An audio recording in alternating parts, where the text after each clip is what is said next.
So thank you for being here this morning for the defense of Sergey. And we have two external examiners, Rasmus Peterson from University of Manchester and Ehsan Arabzadeh from Australian National University in Canberra. And he was not able to make the trip, and so we've connected by Skype. And it's thank you, Ehsan, for agreeing to do this. And it's 8 o'clock in the evening in Canberra, so he's Skyping, I guess, from home or from his office. So if we have a technical issue, if he gets disconnected, then we'll have to stop for a second to reconnect. But we're counting on it going smoothly. And then external examiners are Davide Zoppolan, Davide Capaldi, and myself. So Sergey will talk for about 45 minutes, and then we'll have a discussion period led by the external examiners. So, please. Thank you, Matthew. And thank you everyone for coming to my defense. Well, let's get started. So, the title of my thesis is the discrimination of temporal patterns in the somatosensory system of rats. And it has to deal with perception. So, what is perception? We can broadly define it as the process of extracting relevant features from the environment. And usually, animals do it to guide behavior. In mammals, especially, we have the brains to do this for us. And the way that this happens is not exactly clear. In particular, if we take a case of one sensory system, for example, vision, and we imagine that an animal is looking at an object, the light that falls onto the retina is transformed into electrical signals, spikes, and the spike trains are directed towards the brain. And eventually it enters cortex. So one particular question that we were interested in this regard is what is informative in the spike train, in this electrical impulse that comes in, and when neurons exchange information, what exactly is informative?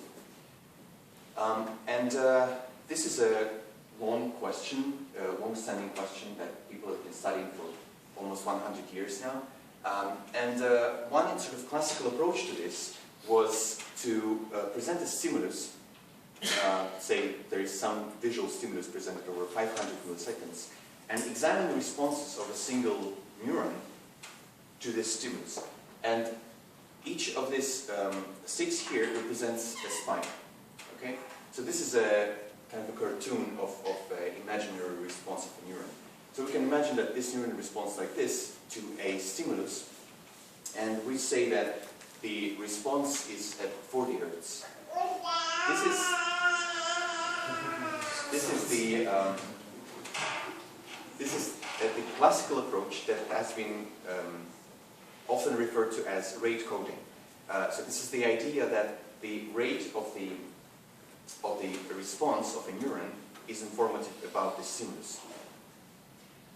Then the problem is that there are only so many values of the rate that the neuron can perform. And the higher you go in the spike rate, first of all, it's not infinite. The neuron cannot spike with over 1,000 spikes. And also, it's more energy consuming. The more spikes you need, the more energy you consume. So, and also the information capacity of this kind of encoding is very low. So, another approach that people have been taking to this is to say what's informative in a spike train is the distribution of spikes in time. So we can imagine that this neuron would respond to another stimulus like this, to another like this, and like this to yet another stimulus, and all of these responses are 40 Hertz because they're all 20 spikes over half a second, but the temporal distribution is different, and therefore we can say that the neuron encodes this stimuli differently. So before I come back to this is the question that we're interested in, this question of neural coding and temporal coding. But let me first introduce the system, the sensory system that I'm working in. It is the somatosensory system of rats. So rats are, as you know, animals that are active at night, and they live in burrows, and to navigate, they use touch a lot. And they've developed this absolutely incredible sensory system in which the hair on the face that are called macrovibrissa. So macrovibrissa are this large, thick hair. Microvibrissa are smaller hair over here, but we're not going to be talking about this. So this long, thick hair that are also called whiskers, rats can move them. They have muscles at the base of the whiskers. They can palpate objects. They can extract the shape and the position, location of the object, the texture, and they even use this for social things, like they touch each other and they sort of communicate this way as well. So this somatosensory system, this whisker system, is the center of a lot of research about the sensory systems. And the reason is because, first of all, the structure of this sensory system is remarkable. Although it may seem that the structure of the hair on the face is a little chaotic, but on this picture you can actually see quite well that the hair are located in lines here, and if you look closer at the structure, you will see that they're located in rows and arcs. And what's even more interesting is that if you look at the cortex that receives the signals from the whiskers, you will see that there are clusters of neurons that respond primarily to only one whisker, and the structure of these clusters is very much like the structure of the whiskers on the face as well. And we call these clusters barrels, and this cortex is called barrel cortex.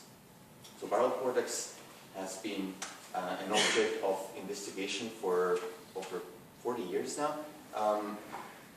And one particular thing that people have been interested in the barrel cortex is the responses of single neurons to vibrations, also to textures when rats investigate the textures themselves, but especially to vibrations. And this is a study that is very relevant to my work. In this study, I show you just one panel from a paper. On each of these little pictures, you see a response of a single neuron, an average response over many trials, over many presentations of a stimulus. And this is a time axis, and this is a spikes per second axis. So this is how many spikes, what's the frequency of the response in time of a neuron.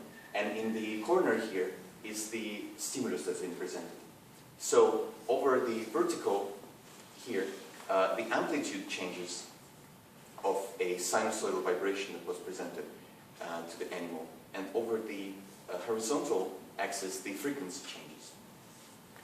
So if you look at this figure, one thing that sort of pops out is that the higher you go in the amplitude, as you increase the amplitude or as you increase the frequency, the response in general is stronger. And it's stronger in both frequency and amplitude. But the interesting thing here is that if you look at the diagonal, at any diagonal here, this one or this one, let's focus on this one for example, you see 3 different stimuli being presented to the animal. However, their responses look very similar. And in the paper, of course, there's a rigorous statistical analysis of this, but it's true that although the stimuli are very different, the responses are actually very similar. And this is interesting because if you think about it, if the neurons in the primary sensory cortex respond in a similar way to certain stimuli, then how can the brain tell these stimuli apart? I mean, how can the brain discriminate between these stimuli if it encodes the stimuli in a similar way? And in this paper, they made a conclusion that what neurons and barrel cortex actually encode is the product of amplitude and frequency of the sinusoidal vibration. So the product of amplitude and frequency of all these vibrations is the same, and therefore the neurons respond in a similar way. Okay. So we've been interested in a similar question. If we create circumstances in which we present complex, noisy stimuli to the animal, how the brain would encode the differences between the stimuli if it cannot encode it by the rate code. So coming back to the idea that I presented in the beginning, in which the spike counts encode different stimuli, if the spike count is the same in response to different stimuli, how is the difference actually encoded? And to answer this question, to investigate this, we designed a noisy stimuli with matching velocity distributions. So the idea here is that if the velocity distribution of a stimulus is the same as of another stimulus, then the spike count in the response to these neurons would be the same. This is an assumption that we make and that we verify later. We then train rats to discriminate such stimuli in a behavioral task. So this is a different paradigm. In the study that I showed you before, the stimuli were presented to an anesthetized animal. And we know that the brain actually works very differently when the animal is actually behaving, when it has to make the discrimination, when it has to absorb the stimuli and analyze them and understand them, rather than when it just passively receives the stimuli. Then we conduct a neurophysiological recording during the behavior. This is another advantage that we can have. And then we investigate the neural basis of discrimination from a position of rate coding and temporal coding. And temporal coding, just to reiterate, is the idea that the temporal distribution of spikes is important and informative about the stimulus. So let me briefly describe the methods here. So to create the stimuli with matching velocity distributions, we took a white noise that we filtered in a relevant range for us that we can produce as a vibration. We then multiplied by sine waves with different frequencies, and this is what comes out. So this kind of signals are called sine modulated noise. And the interesting property of this stimuli, and here I show you two stimuli, this is 5 Hz modulation and 1 Hz modulation over 2 seconds. And on top here is the dashed line that is the modulation, that is the sine wave that was used for modulation. And on the left, or on the right, sorry, you see the distribution of the values from this stimulus. And the interesting property of this stimuli is that if you multiply white noise by sine waves with different frequencies, the velocity distribution will be the same. And this is the property that we exactly used for our research. So we presented stimuli that have the same velocity distributions, and then we examined their responses. So to train animals, we designed a behavioral task, and for that, mechatronics lab and me, we designed this behavioral setup. This is sort of in a more perspective. It's a rectangular box. It has this little opening here that's called nose poke. So the rat can go inside here, and these two are the vibration exciters, or shakers as we call them. These are very precise motors that can produce vibrations. And on the end of these are attached a little rectangular plates that are covered with sticky material, that when the rat goes inside here like this, these plates are touching the whiskers on the face. And any vibration that's produced by these motors is transmitted to the whiskers of the animal. And on the right and left are the water spouts or water wells. These are the places in which the rat can receive reward. And to track behavior of the animal, we have this licking sensors. So this is one of the reward spouts. The water comes out of here, and this is a cross section, and this is the infrared sensor. It's composed of LED and the phototransistor. That when the rat licks here, we can detect it in the computer. So the sensors are in here, and also in the nose spoke we can detect when the animal is inside. So this is a sequence of events, how they happen in a behavioral task. So the animal actually performs many trials during the task, and each trial goes like this. The animal initiates the trial by nose poking, so by coming into this little area here. Then there is some delay, then the stimulus is delivered. The animal has to wait throughout this time in the nose poke. Then there is some post-stimulus delay, and then there's a sound cue, that's what we call go cue, that tells the animal, okay, you can go now. You can actually respond to right or to left. And then the rat licks one of the water spouts, and he receives the reward if the response was correct. And what is a correct response, I will tell you in a minute. It's different in different tests. And this is sort of a little animation. The rat comes in, nose pokes. After the delay, the stimuli are delivered. Then after the delay, the animal can respond to one of these sides. Then for the recording of the neurons, we use this microwire arrays that we can implant in the brain. In particular, we implant it in the primary somatosensory cortex and the caudal cortex.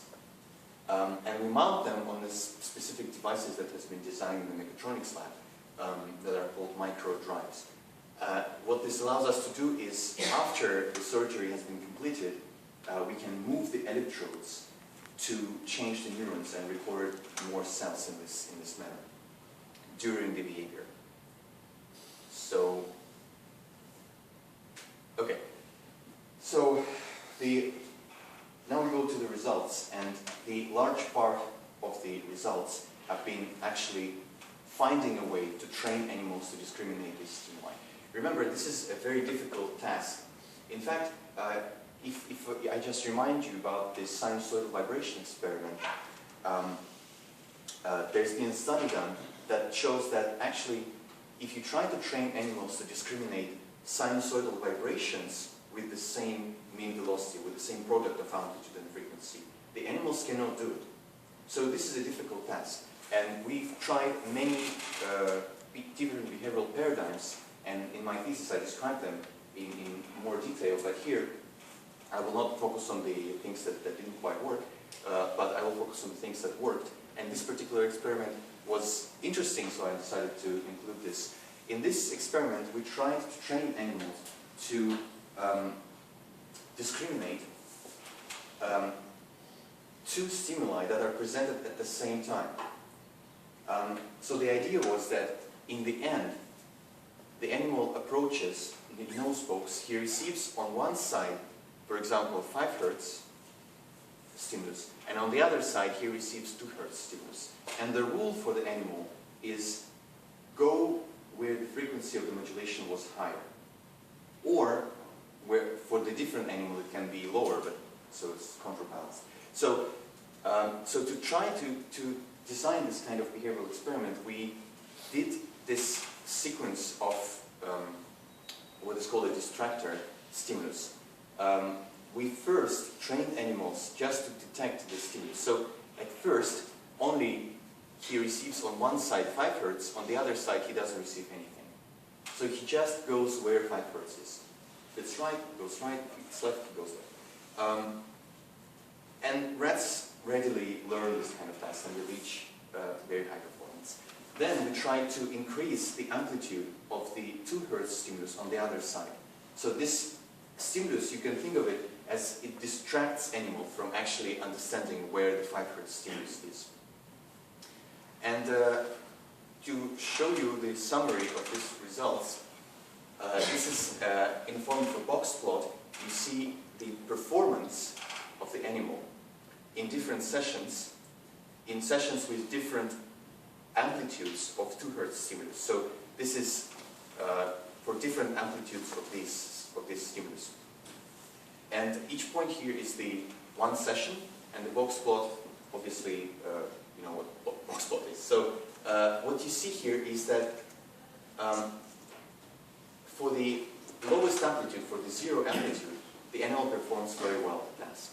As the amplitude increases, the performance actually drops to chance level. So, and we tried this for 3 animals and then for 2 more animals, and they never learned to discriminate this stimulus against the distractor. And this and other behavioral experiments led us to believe that simultaneous presentation of stimuli is very difficult for rats. In fact, it's very difficult for them to compare stimuli that are presented at the same time. And we switched to another behavioral paradigm that was 2 alternative forced choice tasks in which only one stimulus is presented on each trial. So no comparison. The stimulus that is presented is associated with one of the sites. For example, the animal comes in, it receives 5 Hz or it receives 1 Hz, and depending on the stimulus that it received, and the stimulus can be presented bilaterally or unilaterally, it doesn't matter in this case, but what's important is that it's the same stimulus. So one stimulus is associated with the right side and another stimulus is associated with the left side. And in this circumstances, this is just to show you the learning curves of this is one first animal that we trained as it reaches the performance and then during the recording.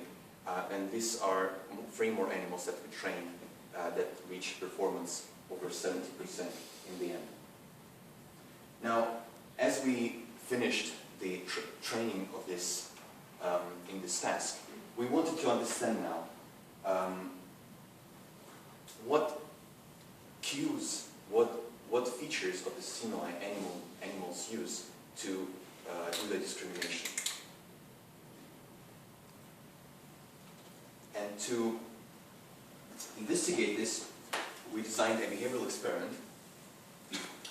And to put the results in perspective, I have to explain to you this idea of nonlinear integration. So this is the idea that because the stimuli are, they have different temporal structure,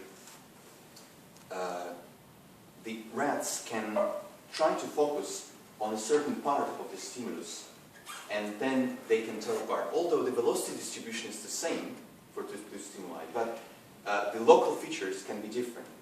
And the idea is that if rats just look linearly, okay, they give a linear weight to each part of the stimulus. And on the right here is the velocity distribution on a log scale. Sorry, it's speed distribution, it's absolute velocity. And if they do it linearly, then the distributions will be the same. And this is no surprise, this is how we designed the stimuli in the first place. But if they do a nonlinear integration, for example, they just give weight to the first part of the stimulus, then the distributions can go apart, and in this way, rats can tell apart the stimuli. And the idea here is that if the rat does that kind of nonlinear integration, then one of these stimuli, for example 5 Hz, will seem as stronger to the animal, and the other stimulus will seem as lower intensity. This is the idea that we based this experiment on, and the idea is the following: that if we present now, after the rat has been trained to do the task with certain amplitude, say 100% amplitude, we now present the stimuli with a little lower or a little higher amplitude. So 80% or 120%. So if one of the stimuli that seems as higher intensity to the animal, if it's presented with even higher amplitude, it will be easier for the rat to classify the stimulus as the same as higher intensity category. So it will be easier for the animal to do these trials with higher amplitude.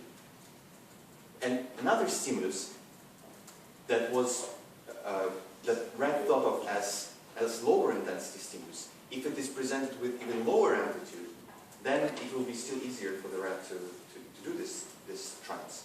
And vice versa, on the stimulus that he perceives as higher will be harder to classify on the lower amplitude, and the stimulus that he perceives as lower will be harder to classify on 120%. This seems a little bit complicated, but it's only because we try not to assume which of the two stimuli is higher intensity and which is lower intensity. That's why I have to sort of use this kind of language. But if we, for example, imagine that 5 Hz seems as higher, stronger, then it will be that performance for 120% should be higher, performance for 80% should be lower, and for this stimulus, performance for 80% should be higher, and 120% should be lower.